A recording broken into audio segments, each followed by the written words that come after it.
For first-time horse owners and new riders, finding the information and support you need can be challenging. Luckily, Equine Network has partnered with Sentinel and Absorbine to bring you MyNewHorse.com as your one-stop shop for easy-to-understand horse care information and guidance. Visit MyNewHorse.com. You're listening to Horse Radio Network, part of the Equine Network family. Welcome to Sleep Stories for Equestrians. I'm your host, Ashley Winch. We're so happy you're here to relax and unwind. If you fall asleep and miss the story, we will recap it at the beginning of the next episode. We've also selected and edited these stories for ultimate relaxation, removing any stressful bits without affecting the story's integrity, so you can focus on drifting off to sleep. With that, let's settle down and prepare for our story.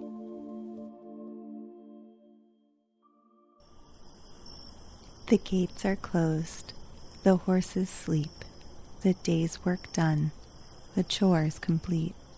Now let us rest, our bodies and minds. Drift off to sleep and close your eyes. It's time for us to turn down for the night. Now let's breathe in, breathe out, and turn off the light. One more time. Breathe out, breathe in. Now, let us begin. In our last episode, Misty finally delivered her foal in the dark of the night. The BBs just received this wonderful news. Let's see what's happening on Chincoteague at Pony Ranch.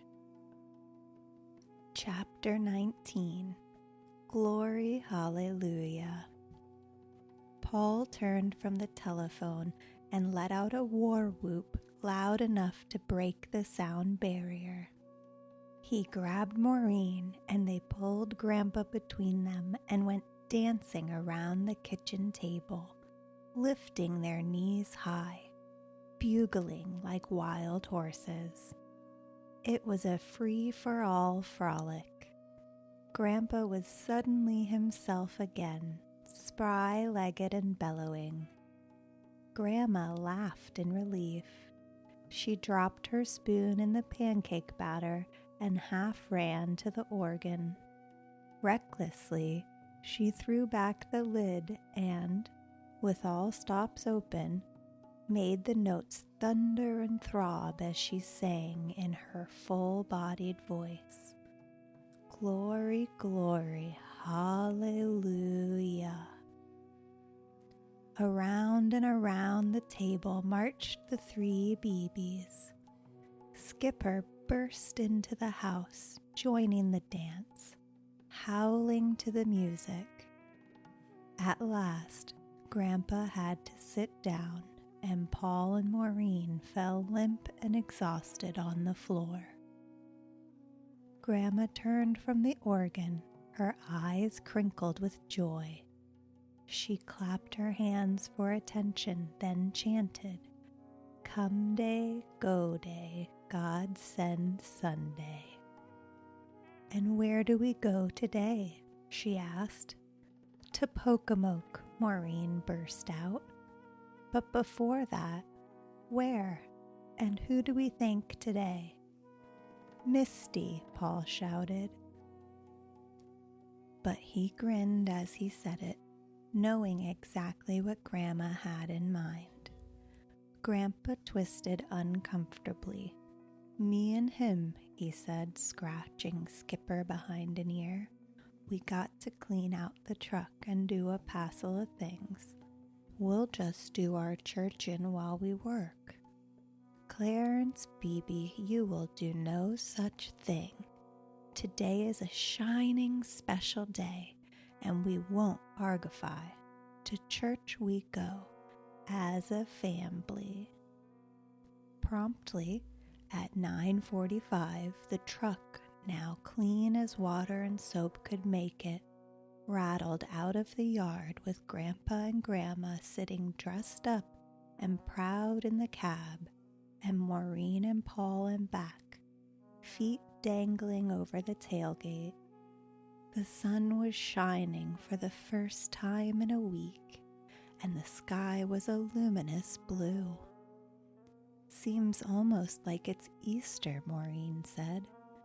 "Seems different from other Sundays. Wonder why?" "'Cause we're wearing shadow rolls over our noses, just like racehorses."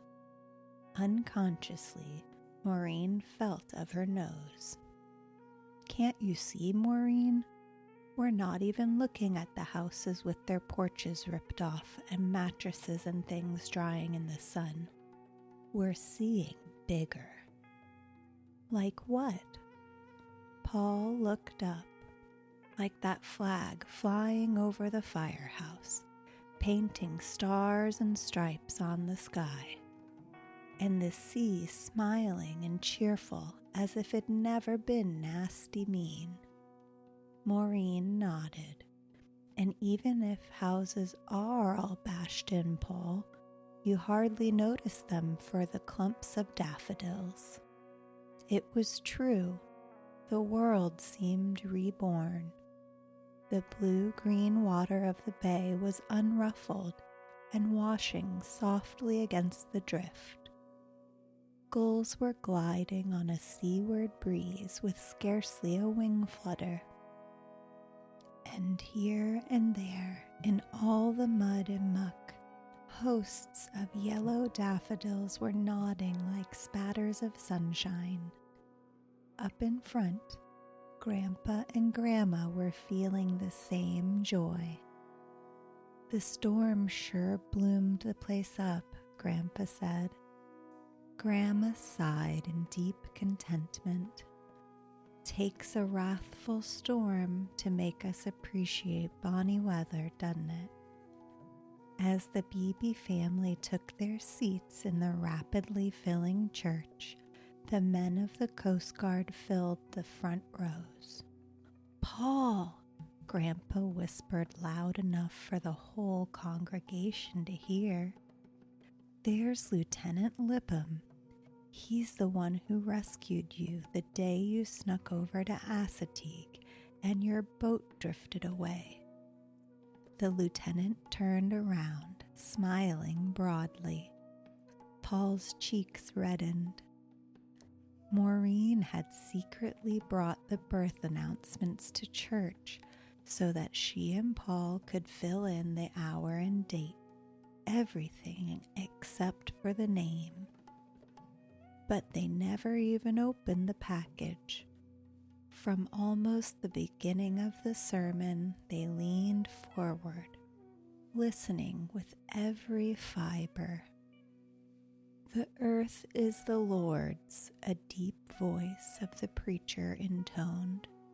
"He hath founded it upon the seas and established it upon the floods."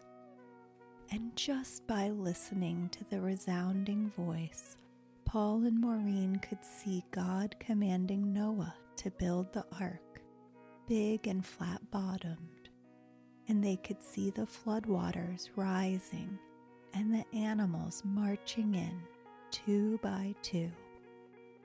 God is in the rescue business, the preacher's words rolled out, and every believer is a member of his rescue force. Today, we pay special tribute to the United States Coast Guard. In the sight of God, men who do not know the harbor of his love are like men lost at sea, grasping for something or someone to save them.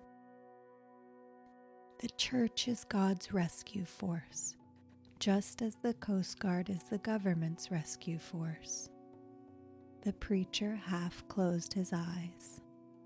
"On Thursday night," he said, "when the last of the refugees staying here in our church had been taken to their homes or to the mainland, I walked down the streets and saw the havoc and the emptiness of our once lovely island.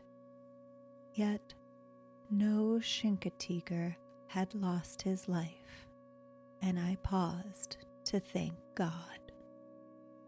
Then I came back to the parsonage. All was dark and quiet. I was alone. Darkness was all around. Then a flash across the sky. The only light left shining came from the old lighthouse on Assateague Island. It was spreading wide its beam of hope and guidance. So it is when the lights of this old world are snuffed out and the storms of life would destroy us, the steady light of God's love still shines. As our great Coast Guard keeps the light flashing from the lighthouse, so it is our task to keep our lights burning here at home. Let us sing. Paul and Maureen were almost sorry when the sermon ended. They rose with the congregation and sang as lustily as Grandma. Even Grandpa made his lips move as if he knew the words. Brightly beams our Father's mercy from his lighthouse evermore, but to us he gives the keeping of the lights along the shore. Just as the final amen faded, the preacher was handed a message. He read it to himself in apparent pleasure. Then he stilled the congregation. "Friends," he said with a smile, "I have an important announcement." He cleared his throat and glanced at Paul and Maureen before he began. On this day, in a stable in the city of Pocomoke, a foal was born. A tiny mare colt. He paused. Then he added, "And her mother is Misty." There was a rustle as everyone turned to look at Paul and Maureen. Then smiles and murmurs of "Misty, Misty" from every pew. Quickly, the congregation moved out into the bright sunshine.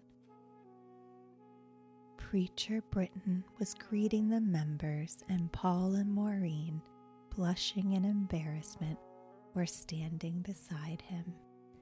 Everyone was shaking hands with everyone else. Hands that all week had lifted and scrubbed and prayed now clasped each other in joy. It's the happiest news to reach Chincoteague in a week of terror. The very happiest. For once, Grandpa didn't bolt for home as if his house were on fire. He shook his hands heartily with the preacher. "Reverend," he said, "you just put one of the greatest sermons up that I ever heard." "Come oftener," the preacher replied with a grin. Chapter 20. Home at last. After returning home from church, all of the BBs hurried into old clothes and went to work in a kind of happy frenzy. Everything needed doing at once. Paul crushed oats in Grandma's coffee grinder and mixed them with bran and linseed, all ready for the hot water when Misty came home. He filled the manger with good-smelling hay. He even washed the salt block.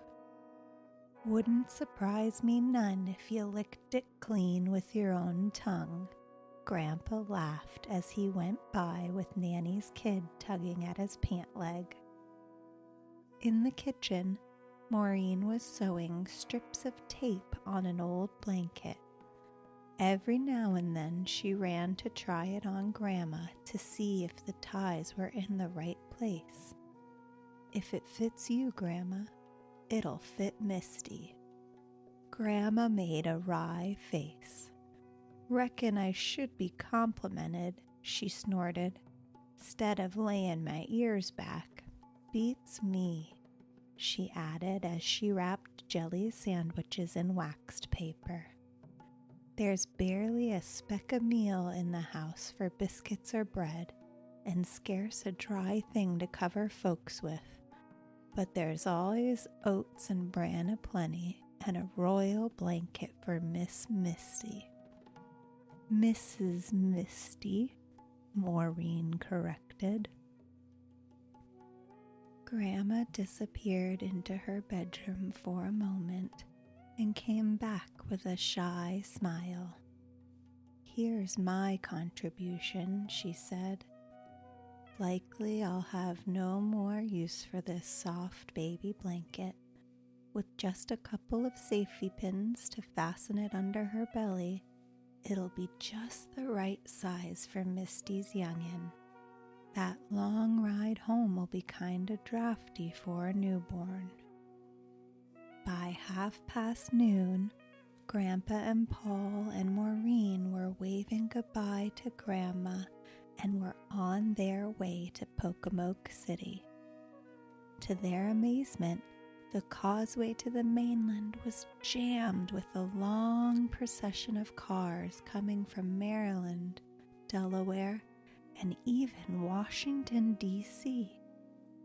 "Why in tarnation are they coming to Chincoteague today?" Paul asked, opening up the lunchbox. "I'll tune ye if I catch you saying tarnation again," Grandpa scolded. Then he cackled in laughter. "Ain't fittin' except for an old feller like me." "But why are they?" Maureen wanted to know. "Folks is funny," Grandpa mused. "Some just naturally likes to waller and woe like pigs in a pen. Sure as shootin' they're comin' to gawp at the wreckage and to take pictures of the boats on the streets and the soggy bedding and things drying in the sun. Curiosity folks, I calls 'em." A station wagon with a Maryland license flagged them down. Brakes screeched for a mile as cars behind honked in a mad chorus. A young man with a shock of red hair called out, "How do we get to the Beebe Ranch? We want to see Misty's colt." Grandpa stopped the truck and guffawed. "News is out already?" he asked in amazement. "Yes, sir. Network had it on the radio, and my kids gave me no peace. Well, what do you know? Sorry, young feller, but you passed plumb by her. She's over to Pocomoke City, to Doc Finney's house." Grandpa drove on, chuckling. "See," Maureen said, "not everyone comes to look at trouble." "You're right, honey. Lucky thing your grandma stayed to home. She would have flew into the air hearing me talk like that." When they reached Doc Finney's place, the doctor, who had been watching from the house, came to meet them. With a welcoming smile, he unlocked the gate and motioned Grandpa to drive in and park alongside the corral. Then, without a word, he led the way. In absolute silence, the three BBs walked one after the other in a file behind him. They moved across the paddock as if it were hallowed ground. Still in silence, they eased up to the barn, and then, after almost a year of waiting, the moment had come. Unconsciously, Grandpa took off his hat and tucked it under his arm. Paul and Maureen stood on tiptoe, peering in without breathing. They were utterly still, not wanting the scene to change. There, At the far end of the stall stood Misty. She eyed them dispassionately, as if they belonged to another world and another time. Like a bird brooding a chick, she was hovering over a wise little, fuzzy little, scraggly little foal. For a moment, the tiny thing took fright and leaned quivering against her mother, who made soft woofing sounds. Then, comforted, she nosed her way to Misty's teats and began nursing. "Well, I never," Grandpa sighed in deep contentment. "Them sucky smacky sounds is purtier 'n a whole flock of meadowlarks." Maureen brushed away a tear. How could a creature be so young and breakable looking, and yet so spunky? "Why, I feel like I'm its grandma," she whispered shyly. "And hasn't it got the longest eye winkers and the curliest tail you ever saw?" Paul whispered too. "Look at that strange marking on her forehead. It's in the shape of a new sickle moon." "I know," he exulted. "That's 'cause she was born in the time of the new moon." Grandpa stared. "She's the onlyest colt I ever see with a marking like that." "Yes," Doc Finney said. "There's nothing like her on the eastern shore." "Likely not in the world," Paul said. After the colt had nearly drunk her fill, Misty came to the door and nickered happily, sniffing Paul and Maureen by turns. "She's inviting us in," Paul said. Slowly, quietly, not to startle the little one, the BBs went into the stall, and the gentlest of hands lifted her forelock that was only beginning to be a forelock. "Here's a girl's got a head on her," Grandpa approved. "There's enough Arabian in her to make that a purty head. And ain't she marked up nice? Not a regular map on her shoulders like her mommy, but she's got her 4 white stockings. And her color is sorrel, like wings," Maureen said. Doc Finney looked at his watch, thinking of the calls still to be made. Grandpa followed his glance. "If'n you'll excuse us," he said. "We've got to hyper along now. Any last-minute advice, Doc?" "For now," Doc Finney said, "avoid bulky food for misting. Nothing too rich or hard to digest." "How about oats and bran and linseed?" Paul asked hopefully. "Couldn't be better. And no need to remind you children that daily mucking out is a must." Grandpa nodded vigorously, an "I told you so" twinkle in his eye. "Right now, their stall is the cleanest in the whole wide world," Maureen said proudly. With quiet confidence, she and Paul tied Misty's blanket in place for the trip back. Grandpa took the soft baby blanket and laid it upon the little one. Then he crouched down and lifted her up in his arms and carried her out, with Paul leading Misty alongside. As she approached the truck, Misty planted her feet and balked. Plain as day, she bellowed, "I'm not getting into that thing without my baby."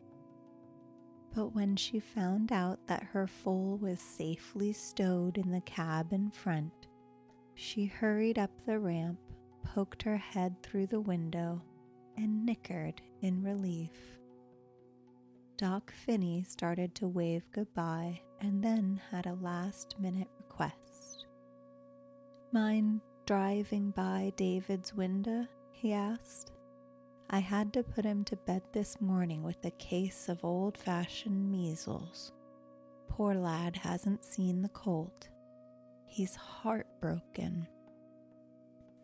Paul felt a prick of shame. "I'm sorry, Doc Finney. I didn't even miss him." He reached into a pocket and pulled out a tiny wooden gull. "I made it to sell to tourist folk," he explained, "but I want to give it to David instead. And someday," he added, warming to his own generosity, "I might make a carving of Misty and her foal just for him." Grandpa drove home very carefully, avoiding ruts and bumps. He didn't want to jar the little filly who lay asleep across Paul and Maureen's laps, her soft woolen blanket rising and falling with her breathing. Going over the causeway, they slowed to a crawl. One driver spotted Misty and put on the brakes so suddenly that his 2 children almost flew through the windshield. "There she is," he shouted. "Hey, mister, wait." Grandpa came to a stop, grinning. He felt good toward the whole world. "Want a picture?" he asked. "Do we?" And now other cars were stopping, and out popped dozens of children and dozens of cameras. Traffic stalled while shutters clicked on all sides. After a few moments, Misty began stomping and whinnying. There was a curious urging in her mind, a tremendous pull for home. "Let's go," Paul said. "Misty's getting nervous." Grandpa stopped the picture-taking and drove on. And at long last they were going down Beebe Road into Pony Ranch. Once the tailgate was lowered, Misty slow-footed down the ramp like a queen returning to her kingdom. Skipper, the official greeter, welcomed her in 10-foot bounds, jumping, rolling, and yelping in pure joy. And out of the marsh, Wings added his voice in a great cry of triumph. Grandma rushed out of the house. "Where's Misty's baby? Where?" For answer, Paul and Grandpa lifted her out of the truck and carefully set her down beside her mother. She tried a little caper, lost her balance, and fell in a heap. Bravely, she scrabbled up again, then staggered to her mother and began drinking thirstily. Satisfied, she blew bubbles, sending little beads of milk running down her whiskers. Misty whickered in contentment. "Home at last," she seemed to say, and she gave the little rump at her side a nip, ever so gentle and motherly.